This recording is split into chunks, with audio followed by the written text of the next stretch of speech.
Ya, polemik kembali muncul pasca Mahkamah Agung Amerika Serikat membatalkan kebijakan tarif resiprokal. Presiden Amerika Serikat Donald Trump, pelaku ekspor di tanah air pun kini tengah menyiapkan strategi terkait dari penerapan tarif resiprokal yang sudah ditandatangani oleh Presiden Prabowo Subianto dan Donald Trump.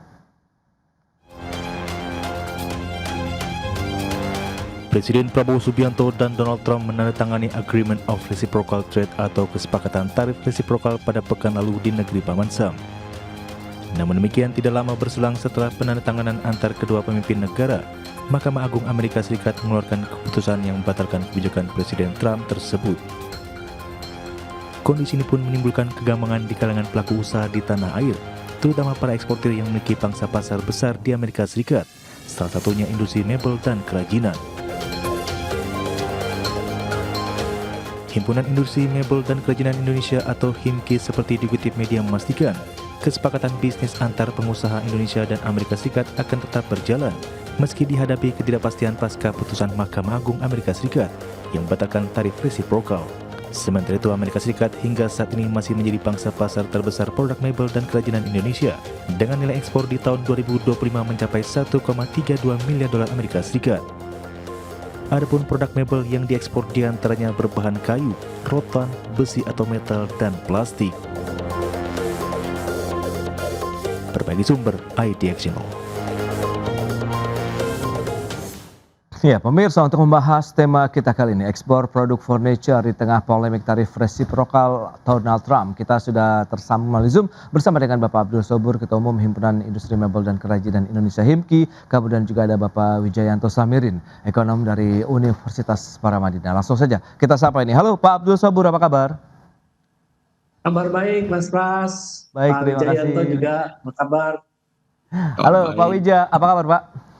Kabar baik, Mas Pras. Baik, terima kasih juga atas waktu yang sempatkan. Sebelum membahas lebih jauh, kita langsung saja ke Pak Abdul Sobur nih, selaku pelaku ya dari eksportir juga untuk produk-produk furniture, mebel dan kerajinan Indonesia. Lantas bagaimana nih Pak Abdul Sobur melihat begitu dengan upaya-upaya yang sudah dilakukan oleh pemerintah, kemudian sudah ada penandatanganan ya kesepakatan begitu tarif resiprokal antara Indonesia dengan Amerika Serikat. Namun ada keputusan dari Mahkamah Agung Amerika Serikat nih yang akhirnya menganulir kebijakan tarif resiprokal Presiden Trump ini. Silakan, Pak Abdul.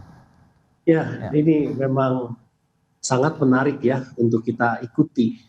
Tetapi dari sudut pandang kami sebagai pelaku industri, Mas Pras dan pemirsa semua, tidak merubah situasi yang signifikan dalam pengertian industri tetap berjalan, buyer di Amerika tetap membeli, gitu ya, dan seterusnya. Kami tadinya mengharapkan banyak sekali keinginan yang kami sampaikan dengan konsep baru yang diusung oleh kita semua, oleh pemerintah khususnya dalam hal ini, yaitu menempuh jalur resiprokal tarif yang sifatnya itu sektoral dengan cara imbal dagang ya. Jadi kami membeli kayu dari Amerika Serikat, kemudian kami memproduksi di sini dan mengekspor ke sana, dan ruang untuk bisa mencapai angka 0 itu terbuka di sana. Nah, itu kami kemarin tanda tangan perjanjian itu di sana dengan asosiasi yang memang spesifik di dalam hal ini sebagai pedagang kayu keras di Amerika, yaitu AHEC ya. Nah, dalam hal ini tentu saja polemik ini menjadi muncul, tetapi bagi kami tetap akan memperjuangkan sampai tarif itu betul-betul sesuai dengan apa yang kita canangkan menjadi 0 dengan cara tadi ya, memastikan bahwa kita bersedia membeli kayu dari mereka dan kita ekspor kembali ke Amerika. Karena bagaimanapun kita harus akui ya, pasar terbesar dari industri mebel dan kerajinan nasional itu masih ke AS. Ya sekarang malah naik menjadi 58%, walaupun dalam tekanan tarif yang saat ini diberlakukan di 19%. Demikian Mas Pras. Oke, justru dari sisi perdagangannya masih tetap atraktif ya Pak Abdul Sobur ya, meskipun ada putusan dari Mahkamah Agung. Nah, orang Amerika tetap butuh furniture ya, dan Indonesia menjadi salah satu negara yang paling disukai dalam arti selain daripada Cina atau Vietnam ya, saja mereka trusted kepada kita. Baik. Nah, Pak Wija, dari sisi ekonomi sendiri melihat bagaimana dengan adanya putusan Mahkamah Agung terkait dengan kebijakan tarif resiprokal, meskipun kita tahu kan Donald Trump ini sebenarnya cukup lincah lah begitu, pasti akan menggunakan cara lain begitu. Anda memandangnya atau mereview seperti apa nih Pak Wija? Makasih Mas Pras. Jadi kita menandatangani agreement, Ya. kemudian setelah itu MA baru mengeluarkan putusan ya. Ya. Nah, jadi apa yang disampaikan oleh MA Amerika Serikat itu tidak berdampak kepada agreement on reciprocal tarif yang sudah kita sepakati dengan Trump. Bahkan Trump mengancam kalau kita mencoba main-main, justru kita akan dinaikkan tarifnya. Jadi dalam konteks ini, memang kesepakatan yang sudah kita tanda tangani itu tidak berubah. Oke. Nah, memang negara yang belum menandatangani, mereka kemudian oleh Trump diancam tarifnya akan disamaratakan 15%. Ya. Tetapi dasar hukum keputusan Trump yang 15% itu juga sangat lemah. Dan saya yakin akan batal juga nantinya. Jadi negara-negara yang belum sepakat kemungkinan besar akan kembali ke masa sebelum Liberation Day, sebelum Trump mengeluarkan tarif resiprokalnya. Oke. Nah, dampaknya bagi Indonesia bagaimana? Kalau kita melihat memang ada industri-industri tertentu yang diuntungkan. Misalnya furniture, menurut list yang ada dalam agreement tersebut, furniture Indonesia ke Amerika itu tarifnya dapat exemption, jadi 0%. Jadi rata-rata 19%, tapi ada begitu banyak produk yang tarifnya 0%. Furniture ada di dalamnya. Oke. Nah, kalau kita melihat datanya, tadi Pak Abdul Sobur sudah menyitir, ya ekspor kita ke Amerika tahun 2025 kemarin justru melejit. Kalau tidak salah 27 triliun. Sehingga saya melihat ini potensi luar biasa nih market Amerika bagi produsen furniture Indonesia. Demikian Mas Pras. Baik, tapi kalau dilihat dari sisi dampaknya sendiri seperti apa Pak Wijaya terhadap mungkin produk-produk ekspor Indonesia secara umum begitu ke pasar Amerika Serikat? Apakah seperti yang sudah kita bahas tadi begitu tidak akan memberikan dampak sama sekali atau justru nanti akan perlu kita pikirkan atau mitigasikan begitu Pak? Ya, saya melihat kalau beberapa produk seperti CPO, kemudian coklat, kemudian produk-produk karet, perlengkapan listrik, kemudian komponen elektronik, kemudian termasuk furniture, itu akan diuntungkan. Oke. Karena dari tadinya tarifnya bervariasi, sekarang flat 0%. Tekstil pun juga, walaupun ada kuotanya. Jadi tarif 0% untuk kuota tertentu. Nah, memang begini, kalau kita berbicara ekspor ke Amerika, kita diuntungkan. Tapi kalau kita berbicara trade balance, itu kita juga harus mengantisipasi karena kita berkewajiban membeli cukup banyak produk dari Amerika Serikat. Jadi ekspor akan meningkat, tetapi trade balance itu akan menyusut luar biasa. Selama ini Oke. surplus perdagangan kita ke Amerika itu merupakan hampir 45% total surplus. Sekitar 18-19 miliar US dollar. Nah, yang perlu kita masukkan dalam kalkulasi juga, Mas Pras, adalah ketika negara lain nanti melakukan retaliasi. Karena deal kita dengan Amerika Serikat ini kan membuat kita mengalihkan import dari tadinya Cina, Brasil, kemudian India, Iya. jadi ke Amerika Serikat. Ada kemungkinan mereka melakukan retaliasi. Nah, saya tidak tahu bagaimana dengan industri furniture, tapi saya rasa tadi data Pak Abdul Sobur kan 60% ekspornya ke Amerika Serikat. Jadi ketika negara lain melakukan retaliasi, termasuk Cina, saya rasa dampak bagi sektor furniture itu tidak terlalu signifikan. Oke, itu dia ya. Kita akan cermati nanti apa strategi yang sudah disiapkan teman-teman pelaku industri di segmen berikutnya. Pak Wija, Pak Abdul Sobur, kita akan jeda dulu sebentar ya. Dan pemirsa, kami akan segera kembali usai pariwara berikut ini. Ya, terima kasih Anda masih bergabung bersama kami dalam Market Review. Dan berikut ini kami akan sampaikan sejumlah data seperti yang bisa Anda saksikan juga di layar televisi Anda. Kita akan cermati yang pertama terkait dengan ekspor mebel dan kerajinan Indonesia ke Amerika Serikat. Data dari tahun 2020 sampai dengan 2025. Ini dia fluktuasinya, kita lihat memang sempat mencapai 1,83 miliar dolar Amerika di tahun 2021. Kemudian cenderung turun sampai dengan 2023 menjadi 1,27 miliar dolar. Naik lagi di tahun 2024 menjadi 1,33 miliar dolar Amerika Serikat. Di tahun 2025 tercatat 1,32 miliar dolar Amerika Serikat. Itu dia beberapa data. Dan selanjutnya kita akan lihat bagaimana dengan persentase ekspor produk mebel Indonesia ke Amerika Serikat. Ini data dari tahun 2024. Begitu ada beberapa poin. Ada mebel kayu sekitar 57,3%. Kemudian ada mebel plastik, mebel besi ataupun metal, rotan, bambu dan beberapa komponen lainnya yang terkait dengan mebel dan kerajinan. Dan selanjutnya kita akan cermati data bagaimana dengan asal impor furniture Amerika Serikat. Ini dari mana saja? Ada India, kemudian Indonesia, Malaysia, Meksiko, Vietnam, China, dan sejumlah negara lainnya. Itu dia beberapa data yang sudah kita sampaikan dan kita akan lanjutkan kembali perbincangan bersama dengan Bapak Abdul Sobur dan juga Bapak Wijayanto Samiri. Ya, dengan beberapa informasi tadi yang sudah disampaikan, lantas bagaimana Pak Abdul Sobur? Kalau memang tidak terlalu berdampak, lantas bagaimana kaitannya dengan kontrak dagang, kemudian permintaan furniture Indonesia sendiri begitu ya dari buyer di Amerika Serikat. Menurut Anda apakah memang ini ya akhirnya bisnis as usual saja atau tadi dengan adanya imbal dagang lah seperti Anda katakan tadi ada impor yang kita datangkan dari Amerika, diproduksi di Indonesia dan nilai tambah kemudian dijual lagi ke Amerika Serikat begitu Pak?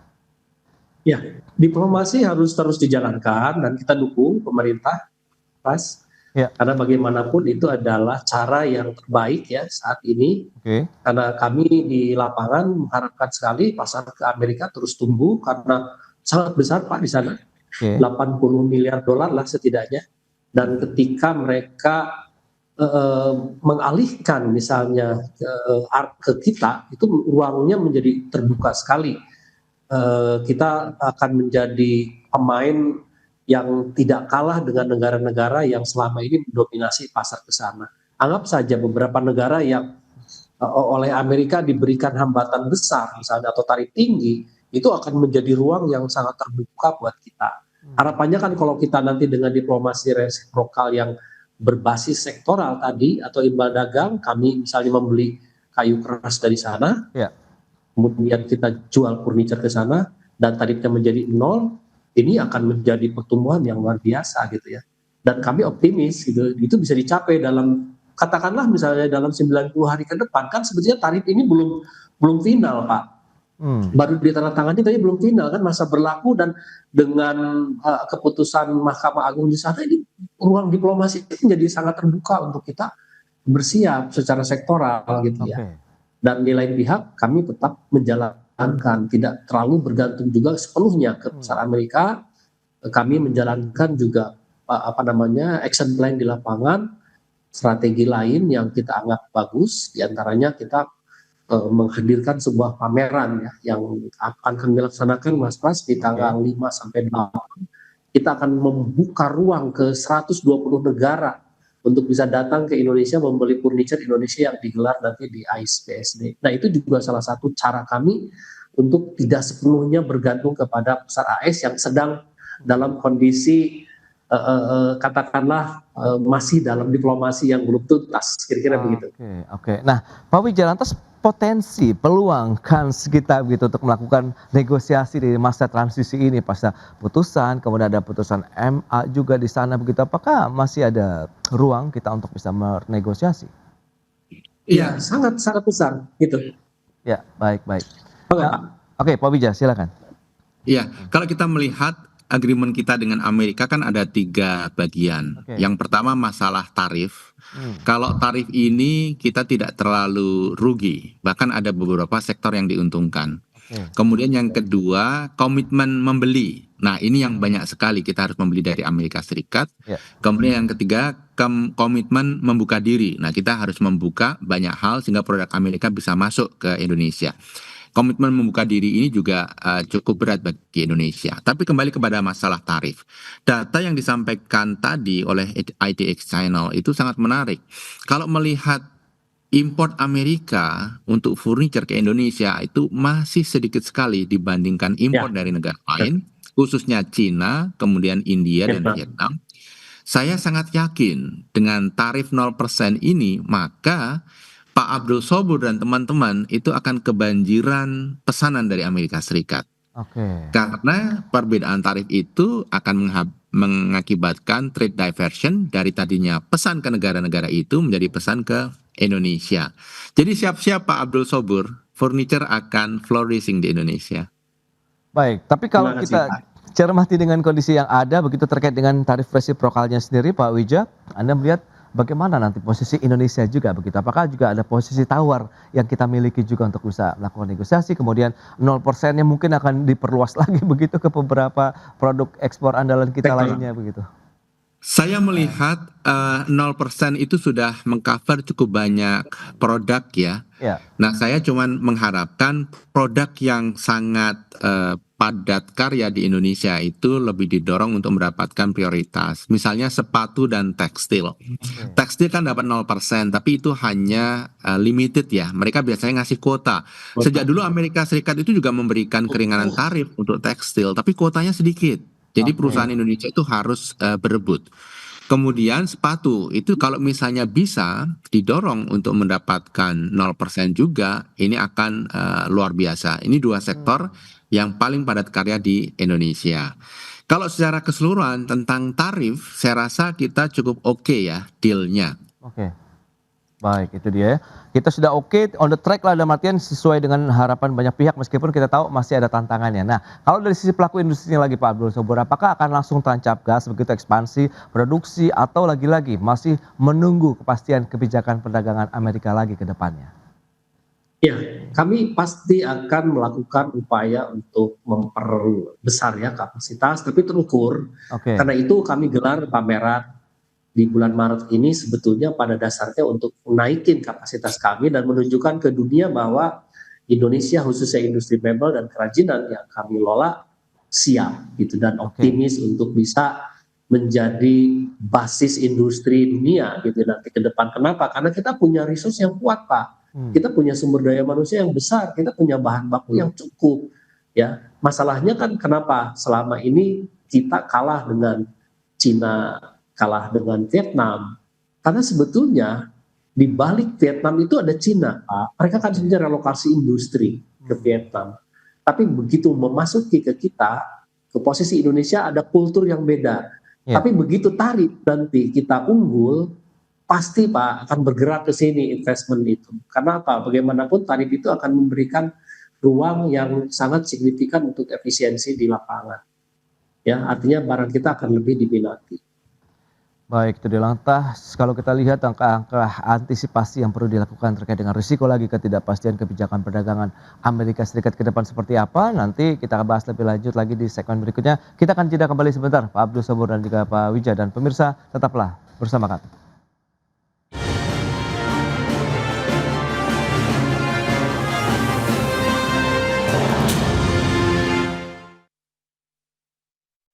Oke.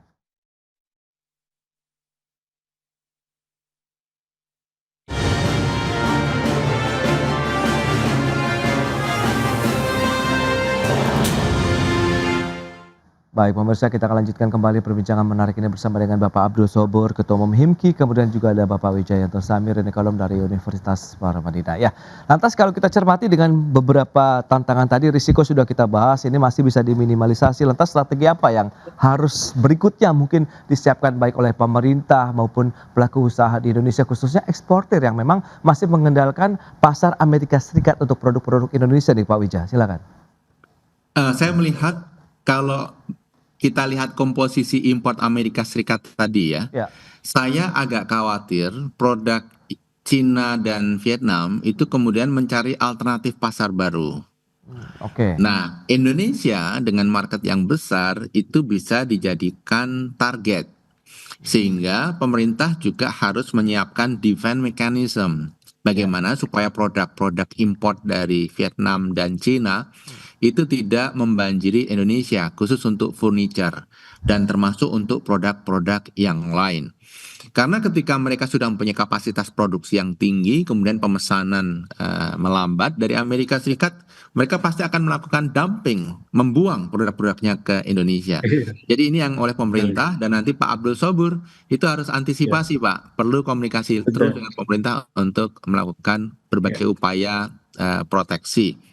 Nah, kalau kita melihat peluang ini, saya rasa apa yang bisa kita lakukan adalah yang pertama melakukan peningkatan daya saing ekspor. Ini peluang untuk melakukan investasi sekaligus memperbaiki daya saing. Yang kedua, ini peluang untuk melakukan diversifikasi ekspor. Jadi ini kan membuktikan bahwa selama ini kita hanya tergantung kepada komoditas untuk ekspor, tambang, kemudian CPO begitu kan. Tapi sekarang kita lihat ternyata produk-produk manufacture itu juga mempunyai prospek yang bagus di Amerika Serikat. Jadi opportunity memasuki pasar Amerika Serikat ini kita bisa jadikan sebagai momentum untuk memperbaiki diri sehingga pasar Eropa pun dengan daya saing dan diversifikasi produk yang lebih luas itu akan juga bisa menjadi target kita dan menjadi pasar kita. Baik, nah lantas bagaimana strategi dari pelaku usaha? Tadi oke lah, mungkin mekanisme perdagangan dengan Amerika Serikat, bayar di sana juga masih berjalan seperti biasanya, meskipun kita tahu masih berharap ada potensi 0%, kemudian ada kebijakan lain. Lantas bagaimana tadi yang seperti disampaikan Pak Wija? Kekhawatiran justru dari negara-negara lain yang membuang barangnya nih, produk mereka ke Indonesia begitu. Mungkin dari produk-produk furniture juga di dalamnya begitu nih, Pak Abdul Sabur. Ya, itu udah terjadi sebetulnya, Pak Wijayanto. Wah. Impor atau ekspor dari Cina, Vietnam, Oke. terus merangkak ya, dan sudah mencapai angka lebih daripada 1 miliar dolar. Itu sudah mengkhawatirkan, mungkin lebih, sekarang sudah mencapai dekat 20 triliun barangkali ya. Itu fakta bahwa ketika Amerika itu mencegat dengan tarif tinggi ke China kan sebetulnya menggiring barang itu ke seluruh dunia, salah satunya kan ke target market terbesar dunia kan Indonesia. Nah ini yang kita minta nanti kepada pemerintah juga untuk mungkin kita bisa membuat safeguard gitu ya, atau apapun yang bisa menahan laju impor dari mereka ke sini. Itu salah satu strategi yang juga harus kita lakukan. Dan yang terpenting kami tadi membuka ruang ke pasar non Amerika, Pak. Dengan pameran yang kami lakukan ke 120 negara ini, kita undang mereka masuk ke sini. Itu adalah jalan lain bahwa kita supaya tidak terlalu sepenuhnya bergantung ke Amerika. Nah, tapi tetap strategi yang paling bagus, yang paling jitu adalah diplomasinya diperkuat, karena market terbesar dunia harus kita akui masih Amerika. 80 miliar dolar sampai 100 miliar dolar Pak di sana. Kalau kita naik 2 kali lipat saja dari sekarang 1,3 ke 2,6, itu lapangan kerja bisa tergerak 1,5 kali sekarang. Ini ekosistem kita kan 2,1 juta ya. Kalau naik 1 miliar dolar aja, itu bisa naik ke 3,5 juta lapangan kerja. Ada 1 juta lebih tenaga kerja yang tergelar di situ dengan hanya kenaikan ke satu negara seperti Amerika. Jadi jangan dianggap sepele itu. Diplomasi itu betul-betul menentukan masa depan bangsa kita. Karena apa? Di situ di belakang kita ada lapangan kerja yang besar sekali terserap. Oke. Nah tantangan berikutnya dari sisi produk-produk yang masuk ke Indonesia nih Pak Wija, kan kita tahu TKDN akhirnya menjadi permasalahan juga nih yang perlu kita cermati bersama. Menurut Pak Wija akan seperti apa nih kalau kita lihat, tidak mungkin di produk-produk lain begitu yang masuk dari Indonesia yang berasal dari Amerika Serikat? Ya, bagian 2 dari kesepakatan tarif dengan Trump ini kan masalah komitmen membeli. Oke. Kita akan membeli gandum, kemudian jagung, kemudian kapas, kemudian kedelai.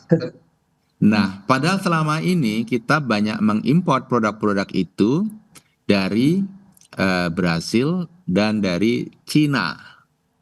Nah, pasti mereka akan mencoba melakukan upaya perimbangan.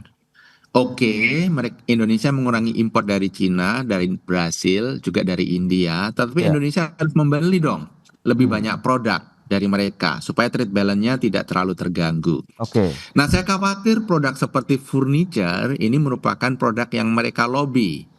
Jadi menurut saya memang kita harus cerdas ya untuk mengantisipasi ini semua begitu.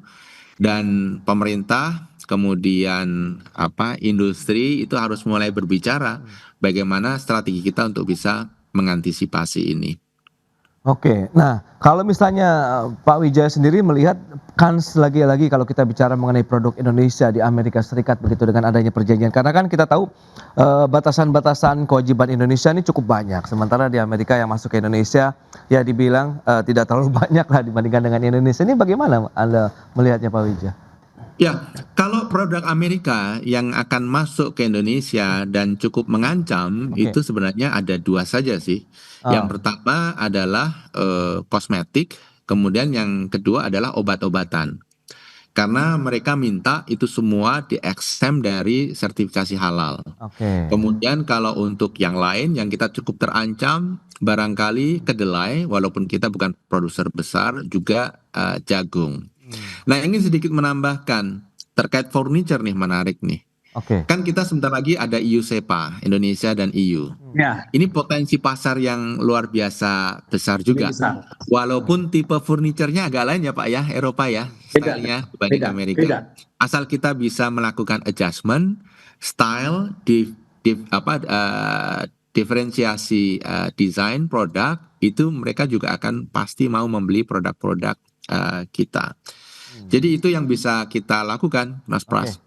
Baik, terakhir Pak Abdul Sobur, harapan Anda di tahun 2026 dengan putusan tarif resiprokal, kemudian upaya-upaya negosiasi yang diharapkan masih bisa terus berlanjut begitu Pak. Ya, Pak, kita terus dorong diplomasi terbaik ya.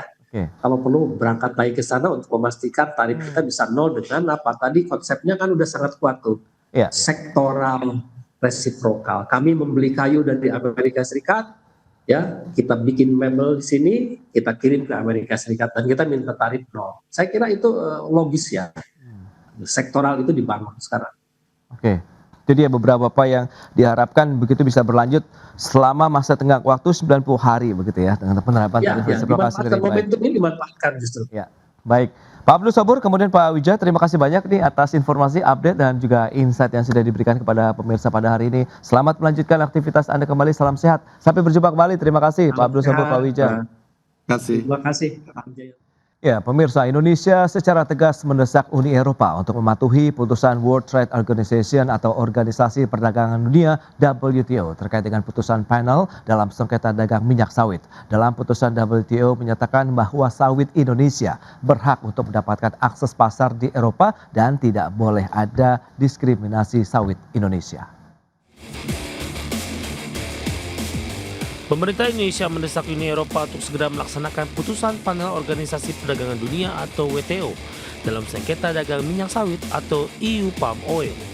Desakan Indonesia ini seiring berakhirnya masa implementasi kebijakan yang diberikan kepada blok tersebut, di mana Selasa 24 Februari 2026 menjadi tenggat akhir periode 12 bulan pelaksanaan putusan atau Reasonable Period of Time atau RPT bagi Uni Eropa untuk menyesuaikan aturan yang dinilai melanggar ketentuan WTO. Menteri Perdagangan Budi Santoso menegaskan pemerintah akan terus mencermati dan mengevaluasi langkah-langkah penyesuaian yang dilakukan Uni Eropa, khususnya terkait kebijakan Indirect Land Use Change atau ILUC, dalam kerangka Direktif atau Renewable Energy Directive 2 beserta aturan turunannya. Dalam keterangan tertulis, Mendak Budi Santoso menyatakan setelah masa Reasonable Period of Time berakhir, pemerintah akan melakukan penilaian komprehensif dari sisi regulasi, metodologi hingga dampak terhadap arus perdagangan untuk memastikan Uni Eropa telah menjalankan putusan panel WTO dan menghapus perilaku diskriminatif terhadap produk sawit Indonesia. Sebelumnya dalam putusan sengketa DS 593 pada 10 Januari 2025, WTO menyatakan kebijakan Uni Eropa mendiskriminasi biofuel berbasis minyak sawit asal Indonesia dibandingkan biofuel non-sawit produksi Uni Eropa maupun negara lain. Putusan tersebut sekaligus menegaskan kebijakan dimaksud tidak sejalan dengan prinsip non-diskriminasi WTO. Pemerintah Indonesia sendiri telah membuka ruang dialog dengan pihak Uni Eropa untuk memastikan kesiapan dari sisi hukum maupun teknis. Pendekatan yang ditempuh mencerminkan komitmen Indonesia dalam melindungi kepentingan nasional sekaligus menjaga kesinambungan akses pasar sawit ke kawasan Eropa. Dari Jakarta, Adex Channel. Baik pemirsa, untuk membahas tema kita kali ini, putusan WTO pulihkan akses pasar sawit Indonesia di Eropa, kita sudah tersambung melalui Zoom bersama dengan Profesor Bustanul Arifin, Presiden Asian Society of Agricultural Economists, dan juga Bapak Gulat M.E. Manurung, Ketua Umum DPP Asosiasi Petani Kelapa Sawit Indonesia, APKASindo. Langsung saja kita sapa ini. Halo Prof. Bustanul, apa kabar? Alhamdulillah Mas, sudah beduk ya? Alhamdulillah. Baik, apa kabar juga Pak Gulat? Alhamdulillah baik Mas, sehat selalu Prof. Baik. Terima kasih juga atas waktu yang disempatkan. Dan sebelum membahas lebih jauh kita ke Prof. Bustanul nih terkait dengan putusan dari WTO. Nah, kalau kita bicara mengenai berakhirnya periode 12 bulan pelaksanaan putusan Reasonable Period of Time bagi Uni Eropa ini ya untuk menyesuaikan aturan yang dinilai melanggar ketentuan WTO per 24 Februari 2026 lalu, seperti apa nih Prof? Anda melihatnya? Baik, overall review-nya ya. Ya. Jadi waktu setahun sudah lewat, biasanya setiap negara itu Mas untuk dapat mampu atau mau melaksanakan putusan WTO dikasih Ya. waktu satu tahun, reasonable period of time, kira-kira gitu ya. Oke. Dan waktu 1 tahunnya sudah lewat 24 Februari tahun inilah sebetulnya, lebih Oke. setahun sedikit sih. Dan dari situ sebetulnya terus terang WTO itu dulu keputusan itu 10 Januari atau berapa lah gitu ya, tahun lalu ingat saya, kita menang gitu. Kemudian dari sana baru kita ada proses satu lagi, boleh banding. Oke. Ya. Setelah RPT ini, pihak yang boleh disebut kalah ya, dalam hal ini yang kalah Uni Eropa, boleh melakukan banding. Dikasih waktu sebulan 2 bulan lupa saya, dan dari sana baru enforceable. Itu prosedurnya. Tapi saat ini sebetulnya masalah yang lebih besar, jangan dulu ke pokok masalahnya 593 itu di sawit itu, masalah yang lebih besar, WTO ini sedang ditransisi. Anda paham lah, masyarakat Indonesia saya pikir paham bahwa Presiden Amerika Serikat itu seakan-akan mengundermine beberapa hal yang sudah ditentukan WTO, sehingga bikin sendiri, bikin perjanjian sendiri yang seperti itu. Dari WTO sendiri sebetulnya mungkin masih gampang. Jadi gampang dalam konteks kita pembahasan ini, DS 593 itu harusnya ada panelnya harus aktif dulu setelah ambil keputusan ya, untuk menjadikan jalan apa terus. Tapi panelnya sendiri untuk dikumpulkan sama dengan di kita lah, ada panel, kebetulan orang luar dipanggil pakai uangnya ada apa nggak yang gitu-gitu. Jadi ada persoalan teknis yang menghinggapi persoalan ini, sehingga memang kita perlu sadar bahwa mungkin ini akan lamban gitu. Dan sikap pemerintah Indonesia yang sudah mulai menekan-nekan sekarang, kira-kira Uni Eropa laksanakan dong, sekarang udah deadline, gimana? Kami kan mau jalan terus nih usaha, sawit kan harus ekspor, biodiesel kan harus, kira-kira seperti itu bahasa kasarnya kan. Itu yang dilakukan pemerintah Indonesia. Menurut saya pemerintah Indonesia sudah melakukan sesuatu yang sesuai sebagaimana tugasnya. Pak Mendak, apresiasi Pak Mendak sudah mengingatkan hal tersebut, dan sekarang pressure itu ada di kita, harus bagaimana mempressure mereka, jangan mereka yang mempressure kita, kira-kira gitu ya. Untuk sementara bahwa tindakan di Renewable Energy Directive RED 2 itu yang menganggap bahwa sawit Indonesia dan lebih khususnya lagi produk biodiesel dari sawit dari Indonesia yang dianggap merusak lingkungan karena tidak patuh pada ILUC ya, tata guna lahan kita, atau indirect land use change karena dianggap deforestasi, itu kan dibantah karena WTO memutuskan bahwa Uni Eropa itu melakukan diskriminasi terhadap Indonesia, melanggar prinsip-prinsip MFN namanya di Peta Perdagangan Internasional, Most Favored Nation. Jadi kalau Most Favored Nation itu semua most favored, nggak ada yang didiskriminasi, kira-kira gitu ya. Dan itu yang dilanggar, sehingga WTO berhak menjatuhkan hukuman, jangan gitu, cabutlah yang untuk mau mengintervensi Indonesia, mau sok tahu ke dalam-dalamnya, itu kira-kira gitulah. Baik, Prof. Ya, ini Itu berita baik. Nah, sekarang bola ada di kita, pressure ada di kita, bagaimana mempressure balik Uni Eropa, kan gitu ya, peta besarnya gitu. Ya, betul, Prof. Baik. Nah, ini langsung saja kita ke pelaku usahanya, Pak Gulat. Anda melihat bagaimana akhirnya pelaku usaha hulu sawit mengenai berakhirnya masa implementasi putusan WTO yang mengharuskan Uni Eropa juga menyesuaikan kebijakan diskriminatifnya terhadap produk sawit Indonesia. Begitu, menurut Anda ini menjadi putusan angin segar, kemudian bolanya seperti sudah disampaikan oleh Prof. Stanul, kita nih yang harus nge-push sekarang, atau bagaimana nih? Baik, terima kasih Mas. Jadi ya, ini kan berita yang sangat menggembirakan ya. Tapi kegembiraan ini kita nggak bisa cukup sampai situ, seperti kata Prof. Bus. Kita harus segera melakukan strategi. Nah, kalau dari segi kami petani sawit, tentu ini harapan baru.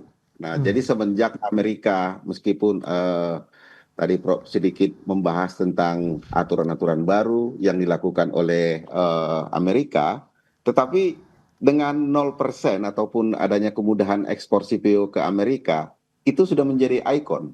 Ibaratnya satu rumah makan, dia akan disebut keren kalau yang parkir itu ada BMW, Alphard, mobil mewah. Nah, jadi sekarang Amerika sudah mengakui dan memberikan kemudahan. Nah, tentu ini akan berdampak sistemik kemana-mana. Bahwa akan terdeklarasilah secara tidak langsung bahwa minyak sawit Indonesia itu tidak seperti yang dituduhkan oleh Uni Eropa. Itu yang pertama. Yang kedua, kalau kita lihat data, itu kan ekspor ke Uni Eropa itu kan dari 2023, 24, dan 25 itu kan 8, naik terus 8,5 dan terakhir diestimasikan sekitar 9 juta ton. Artinya mereka menyerang sawit tetapi kebutuhannya naik terus. Nah, sementara kalau kita melihat data statistik seperti yang disampaikan oleh Gapki juga, PASPI, bahwa dari kebutuhan Amerika itu kurang lebih itu 6 juta ton, ya itu kita hanya bisa langsung ke Amerika hanya 2 sampai 2,5 ton. Sisanya itu masuk juta ton, sisanya masuk melalui Amerika. Jadi Prof ahlinya ekonomi, jadi rantai pemasarannya itu dipangkas, tentu ini akan mengangkat harga jual kita, harga CPO naik dan tertolonglah harga TBS petani sawit. Nah, ini secara sederhana bahasa kami petani sawit. Namun kalau sekali lagi saya sampaikan dan saya sepakat dengan Prof, kita jangan hanya happy menang. Tetapi ini kan persoalan Uni Eropa ini udah dari zaman saya dulu kuliah di Fakultas Pertanian dari tahun 91 itu masalahnya terus. Tak berkesudahan, pasti akan ada pasal-pasal baru. Kalau saya pakai istilahnya Prof Bungaran Saragi, ini adalah non-price competition, artinya bukan harga. Coba yang mereka tutup ada 3 poin. Pertama itu adalah mengatakan kita mensubsidi dari pungutan ekspor dan sehingga bisa dibeli murah oleh korporasi. Itu kan sesuatu yang tidak masuk akal karena memang yang disubsidi pemerintah itu adalah masyarakat yang berhak mendapatkan minyak subsidi. Nah, yang kedua yang paling lucu, yang dilarang mereka itu kan hanya biodiesel. Hanya ekspor CPO kita menjadi biodiesel ke negara mereka. Nah, kalau kita lihat produsen PAME di Indonesia, kita saja sudah kekurangan produksi PAME, bagaimana kita bisa mengirim ke negara mereka sehingga produsen PAME yang dari minyak kedelai ataupun rapeseed di sana akan rugi katanya. Nah, jadi ini adalah non-price competition dan kita harus pasang strategi. Seperti yang pernah saya katakan, kita ini sudah cukup kuat dari segi konsumsi domestik, negara terbesar pengguna CPO, produsen CPO. Tetapi kita tidak pernah memegang kendali. Karena apa? Karena kita mengelola sawit ini seperti ibu-ibu arisan. Semua ikut campur. Nah, begitu. Terlalu banyak kementerian lembaga ngurusin sawit. Jadi tidak ada fokus kepada masalah yang ada. Contoh sekarang, Kementerian Luar Negeri campur, Kemendak campur, perindustrian terkait WTO, habis Kemenko lagi campur lagi, Pak Erlangga. Saya tidak mengatakan tidak baik, tetapi kalau semua mencampuri, dan itu akan membuat semakin susah kita mengambil kebijakan yang strategis. Dan kami petani sangat berkepentingan menyampaikan itu karena 17 juta keluarga petani sawit tergantung kepada ekonomi sawit dan harga TBS khususnya gitu. Oke Pak Gulat, dan kita lihat seperti apa kalau misalnya nanti Uni Eropa tidak mematuhi begitu dalam waktu cepat ya putusan tersebut, langkah apa yang perlu dilakukan begitu. Kita bahas lagi di segmen berikutnya, Prof Bustanul. Pak Gulat, kita akan jeda sebentar ya. Dan pemirsa, kami akan segera kembali usai pariwara berikut ini.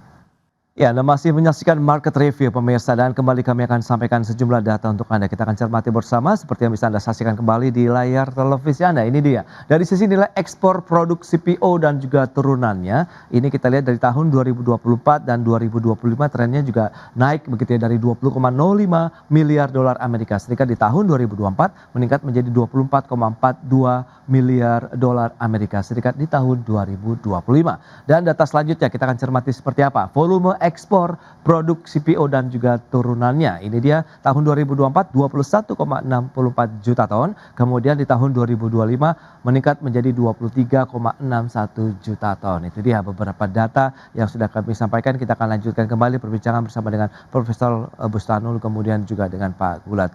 Baiklah, dengan informasi yang tadi sudah disampaikan, nah lantas langkah-langkah yang perlu dilakukan ini Prof Bustanul, kalau mungkin bisa kita berikan begitu langkah-langkah retaliasi atau mungkin apa ya kalau bisa kita kan begitu balasan yang paling logis, efektif begitu yang bisa diambil Indonesia dari sisi perspektif ekonomi begitu, seperti apa yang paling ideal begitu Prof? Silakan. Baik, Bung Pras, nampaknya Indonesia belum akan melakukan retaliasi, dugaan saya ya. Menurut saya kontrak-kontrak baru bahkan kontrak lama ekspor ke Uni Eropa teruskan saja, teruskan saja. nggak harus kita pegang dulu, apalagi kalau memang mereka sudah langganan lama ya. Memang yang pemain di biodiesel itu mungkin yang mungkin rada males untuk melakukan itu. Tapi kalau ekspor CPO kita untuk kebutuhan industri makan mereka tetap jalan. Nah, dari sini bolehlah teman-teman yang bergerak di produksi biodiesel boleh mulai menjajaki melanjutkan, bukan menjajaki, karena 2018 juga sudah mulai ekspor ke sana kita. Masuk ke sana, artinya kalau sudah seperti itu tidak pakai retaliasi, mereka nggak menghambat-hambat, satu ya. Kecuali kalau masih dihambat, tapi sepertinya sih tidak ya, karena 2018 itu Mas Pras ada kasus seperti ini juga. Pada waktu itu tuduhannya mengenai anti dumping ya. Ternyata kita tidak melakukan itu, kita menang pada waktu itu. Memang kita pernah kalah pada fase berikutnya, dan setelah dicoba digerojokin ke sana diterima juga oleh pasar sana, kira-kira gitulah yang akan terus terjadi. Dugaan saya Indonesia mungkin akan terus seperti itu, apalagi tadi seperti Bang Gulat sampaikan, Amerika Serikat itu perlu, tapi memang mereka tidak perlu CPO mentah, mereka perlu yang sudah mulai oleokimia, bisa ke sana. Jadi secara ekonomi bahwa diversifikasi pasar dari ekspor Indonesia tidak ada masalah atau terbuka kembali, itu yang menjadi kesempatan di dalam negeri. Mungkin konteksnya saya tidak apa-apa menyampaikan hal ini, pesan sponsor, karena memang hal tersebut amat dibutuhkan. Jadi PR di rumah itu, Mas Pras, untuk meningkatkan produktivitas itu tetap harus jalan. Oke, kita tadi mulai dari hilir ya. Nah, di hulu ini kan produktivitas kita baik, terutama yang teman-teman di petani rakyat, juga di korporasi masih tidak tinggi. Saya pernah hitung itu, kalaulah maksimum kebunnya Bung Gulat mungkin bisa sampai 30 ton TBS per hektar, tapi nggak ada lah. Mungkin kalau di atas 20 ada, tapi rata-rata petani kita itu masih belasan, di bawah 15 malah TBS-nya. Itu menurut saya harus ditingkatkan supaya pasar yang terbuka lebar ini bisa dicapai, bisa digapai lah oleh pelaku, bukan hanya perusahaan tapi swasta. Demikian juga di swasta, di perusahaan itu produktivitasnya belum, jarang sih yang di atas puluhan itu ton per hektar. Kalau tadi optimalnya 30 ya. Kalau CPO itu mereka itu berapa ya? 7, 8 lah. Kalau rakyat kita kan masih 3 ya, untuk CPO-nya 3,4. Ada yang 4 sih 1, 2 itu. Dan dari situ itu kan PR yang disia-siakan, maksud saya. Kesempatan yang disia-siakan kalau itu tidak dilakukan. Jadi kita sibuk berdiplomasi di hilir, kemudian di hulunya kedodoran ya. Nggak baik juga itu pun menurut saya. Jadi bukan hanya yang bekerja, bukan hanya teman-teman di Kementerian Perdagangan, sudah tugasnya Kemenko Perekonomian, Kemenko Pangan, tapi teman-teman di Kementerian Pertanian, dinas-dinas juga perlu meningkatkan produktivitas juga gitu. Diplomasi jalan terus, kita sustainable palm oil development jalan terus, menurut saya seperti itu. Mudah-mudahan begitu, mudah-mudahan Bang Gulat nggak marah ya. Baik, Prof. Nah, dari sisi kalangan petani sawit sendiri begitu bagaimana dengan regulasi turunan seperti European Union Deforestation Regulation begitu akan tetap menjadi hambatan bagi pasar produk sawit meskipun ada sengketa WTO juga yang akhirnya sudah kita menangkan nih, Pak Gulat. Menurut Anda bagaimana? Ya, menurut saya kita harus segera smash. Kalau tidak masih main oper-operan ya kena pasal baru lagi. Nah, yang pertama ada 2 hal strategi yang paling penting. Saya menyambung yang dikatakan Prof. Husnul, saya tidak berani menyambung gitu ya Prof ya. Nah, jadi yang pertama adalah memastikan diplomasi kita dalam hal ini bekerja ya. Yang kedua, puluisasi. Berkali-kali kita, ngapain kita menang di WTO, menang kita dikasih 0% pajak ke Amerika, tapi barangnya nggak ada, kan gitu Prof. Barangnya nggak ada. Kita aja di dalam negeri jambak-jambaan, tarik-menarik. Untuk, wah ini oleo sekian, ini sekian. Ini dihitung nggak ada lagi. Nah, jadi satu-satunya cara adalah produktivitas perkebunan sawit. Rakyat harus ditingkatkan. Dengan cara replanting, PSR. Nggak ada cara lain. Kita nggak usah ngomong lah dengan janji segala macam. Tak ada itu. Replanting kebun sawit rakyat, kalau Prof tadi bilang 15, di bawah itu Prof. Itu antara 400 sampai 800 kg TBS per hektar per bulan dengan rendemennya tidak mencapai 2 ton CPO per tahun. Kalau sudah di replanting dia bisa mencapai 6 sampai 7 ton CPO per hektar per tahun dengan rendemen di atas 26 dan produktivitas TBS-nya yang sudah direplanting pada zaman Pak Jokowi 2017-18 itu sudah mencapai 2,5 ton sampai 3,5 ton TBS per hektar per bulan, Prof. Luar biasa. Kalau ini bisa kita kerjakan dengan simulasi yang sudah pernah kami sampaikan juga di Menteri Bappenas, di Menko Polkam kemarin, bagaimana situasi ekonomi kita yang berdampak kepada politik ekonomi dan Kamtibmas, itu harus mencapai 2,5 juta hektar. Per hari ini baru 400.000 hektar. Kalau ini sudah tercapai, hitungan kami Prof, nggak perlu kita 2045 100 juta ton, tetapi 2035 kita sudah mencapai produktivitas itu 127 juta ton CPO. Ini baru paten. Kalau kita ngapain kita capek-capek kampanye melawan Uni Eropa, habis duit. Tapi begitu menang, tepuk tangan, udah mus lilin selesai. Tapi kita harus mengejar apa yang disebut dengan produktivitas. Kita masalah sawit Indonesia di kami petani adalah huluisasi. Persyaratan yang dibuat oleh Kementan dan BPDPKS itu sangat rumit. Sehingga kami berharap inilah cara kita juga membantu Bapak Presiden untuk program Kementerian Energi gitu. Dari kami petani. Nah, terakhir ini Prof. Bustanul, lantas bagaimana? Kita tahu Uni Eropa juga sering memainkan isu-isu lingkungan begitu ya sebagai hambatan teknis perdagangan. Lantas bagaimana nih untuk bisa merumuskan narasi tandingan yang kuat begitu secara data-data begitu bahwa sebenarnya kita sudah memenuhi juga nih standar internasional. Baik, terima kasih Mas Pras. Iya, kita harus siap akan serangan kalau mulai menggunakan kata serangan ya mereka selanjutnya. Saya juga nggak nyangka tiba-tiba mereka masuk ke dimensi ILUC ini karena dulu yang diskriminatif sudah kalah ya. Awalnya ILUC kita yang keok gitu, tapi lama-lama kita lawan terus. Nah, menurut saya kita harus antisipasi serangan-serangan berikutnya. Saya menduga mereka akan tetap menggunakan isu-isu itu karena memang parlemen ya kan di Eropa itu dimulai dari parlemen. Parlemen ini representasi pressure dari masyarakat dalam hal ini LSM di Eropa yang juga ikut menyuarakan hal tersebut. Lalu mereka tunduklah atau mengikutilah, kata tunduk kurang baik. Nah dari situ dugaan saya nanti setelah kemarin di dalam negeri pun kita nyaris kedodoran, ada yang menuduh bahwa sawit menjadi penyebab banjir bandang. Nah itu kan kita diam semua. Tapi lama-lama sudah mulai bersuara ternyata penyebab besarnya memang topan senyar itu siklon ya yang sangat dahsyat. Sehingga dari logika kita tanya aja Bang Gulat, mana ada kebun sawit di atas 800 meter kan nggak mungkin. Tapi karena waktu itu masyarakat marah, Bang Gulat juga diam, beberapa pelaku juga diam. Saya apresiasi lah itu. Nah jadi narasi komunikasi di dalam negeri sendiri juga harus dilakukan Mas Pras. Luar negeri menurut saya wajib baik BPDP, teman-teman GAPKI, dan juga jangan dilupakan kami akademisi ini diam-diam menjadi duta ini. Kita presentasi di konferensi internasional, menyampaikan hal-hal yang benar di Indonesia, dan seterusnya. Itu yang juga menjadi poin diplomasi. Tapi hal yang sangat krusial juga, karena di masyarakat Uni Eropa ini kampanye negatif sudah demikian massal sampai kepada anak SD loh Mas Pras, disuruh menghindari minyak sawit itu kita harus lawan.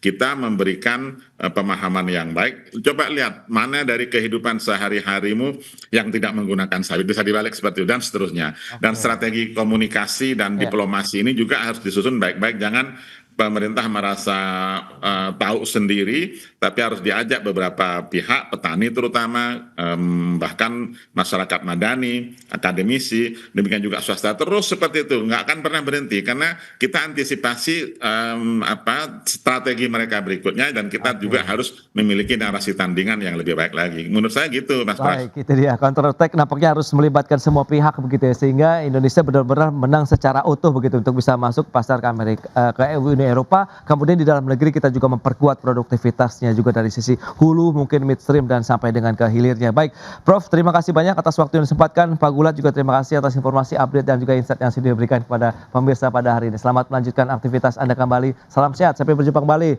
Prof. Bustanul, terima kasih Pak Gulat. Bang Gulat, terima kasih, sampai jumpa. Baik pemirsa, 1 jam sudah saya menemani Anda dalam Market Review dan perbaharui terus informasi Anda hanya di IDX Channel, Your Trustworthy and Comprehensive Investment Reference. Karena urusan masa depan harus di depan, aku investor saham. Saya, Prasetyo Wibowo, beserta seluruh kerabat kerja yang bertugas pamit undur diri. Terima kasih, sampai jumpa.